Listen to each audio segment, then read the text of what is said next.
I'm a general. I am the very model of modern Major General. We should just videotape that and put it on.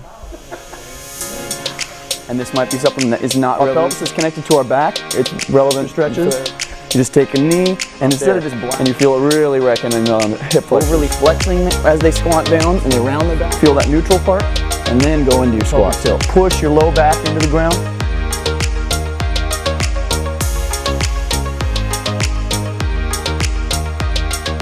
Hey, how's it going? This is Paul, Therapeutic Associates, North Portland, also known as PACE. I'm giving you a little movement trick for in the gym. This is something that's so simple, you might have totally seen it before. If it's not, if it's something that's new to you, it's going to revolutionize your workout. We're just talking about pelvic tilts.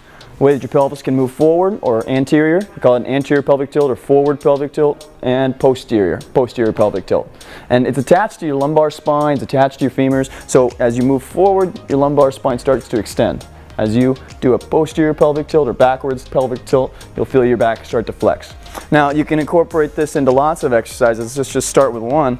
If you're into stretching your hip flexor, which pretty much everybody walking the world should be doing pretty regularly to help themselves mitigate back pain, our expert athletes are doing this all the time, and it's not special for them. This is something everybody should do. And if you can, everybody can just come up here and go into this big, deep lunge. But if you just posterior tilt just a little bit and then try and go forward, and all of a sudden I'm just blocked by my hip flexor. That's something that you're now hitting and you're starting to stretch out. Something that sits all day long sitting in chairs, it gets shorter, and now it's something that you're stretching a little bit.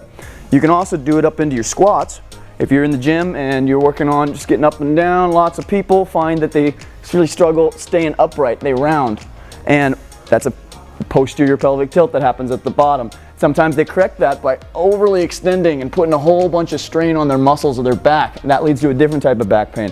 And if you, before you go down, just kind of figure out what a neutral is between those two tilts, try to maintain that all the way down, and that's a much healthier squat. If you're doing abdominal work and you're finding that you're not quite getting tired in there, maybe sometimes you're more tired in your legs instead, if you just push down with your low back, a posterior pelvic tilt, before you even get into doing anything, you might notice you start shaking like me and straining a lot more because now you're actually working your abdomen to hold that backwards pelvic tilt. So, this is Paul Cooley at Therapeutic Associates, North Portland, also known as PACE, giving you another little trick to help integrate into your life and into your workouts.